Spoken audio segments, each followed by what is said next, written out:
आईएनपीटी से आईपीएफटी हार से बीजेपी से कांग्रेस से कम्युनिस्ट से हम लोग सब एक एनसीटी से पॉलिटिकली हम लोग सब यहाँ आए हैं, नॉन पॉलिटिकली आए हैं यहाँ में, क्योंकि हम नरेंद्र मोदी को एक मैसेज देना चाहते हैं कि हम भी हिंदुस्तानी हैं, हम भी इस देश के हैं। आप पहले हमारे बारे सोचिए, तब किसी और के बारे सोचिए जो पड़ोसी है।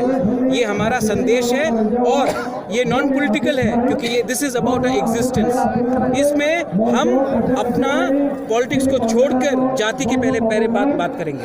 सर, त्रिपुरा गवर्नमेंट के बारे में क्या कहेंगे? मुख्यमंत्री त्रिपुरा गवर्नमेंट तो सरकार, दिल्ली का सरकार और त्रिपुरा गवर्नमेंट का सरकार एक ही है। जो आदेश दिल्ली देगा वो सरकार स्टेट में सुनेगा, लेकिन हमारे स्टेट में हमारे खुद के एमएलए को हमने वोट दे के बनाया है एमएलए। आप पहले हमारे बारे सुनिए, ना कि दिल्ली जो बोलता है, क्योंकि आपको हम इलेक्ट करते हैं, दिल्ली आपको नहीं नॉमिनेट करता है। ये गवर्नर का पोस्ट नहीं है, तो दिल्ली सरकार तो जो करना चाहेगी करेगी।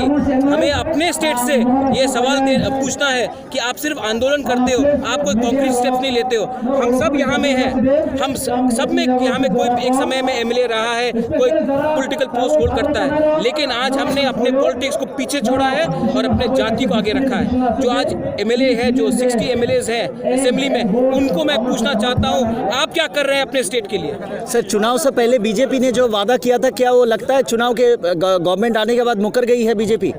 ये तो उनका पर्सनल मामला है। बीजेपी ने पहले से 2014 से कहा था कि वो सिटीजनशिप अमेंडमेंट बिल लाएंगे, तो उन्होंने अपने ओरिजिनल प्रॉमिस से उन्होंने मुकारा नहीं है। लेकिन जो हमारे सन ऑफ द सॉइल्स हैं, जो इंडिजिनस एमएलएज हैं, उनका क्या कहना है? वो क्या बोल रहे हैं? एक तरफ से कुछ और बोलते हैं, दूसरी तरफ से कुछ और करते हैं। इसके लिए आज जो गैदरिंग हुआ है वो एक तमाचा है हमारे एमएलएज के ऊपर कि पब्लिक आपके साथ नहीं, पब्लिक उनके साथ है जो पब्लिक के साथ। बहुत बहुत शुक्रिया। Thank you.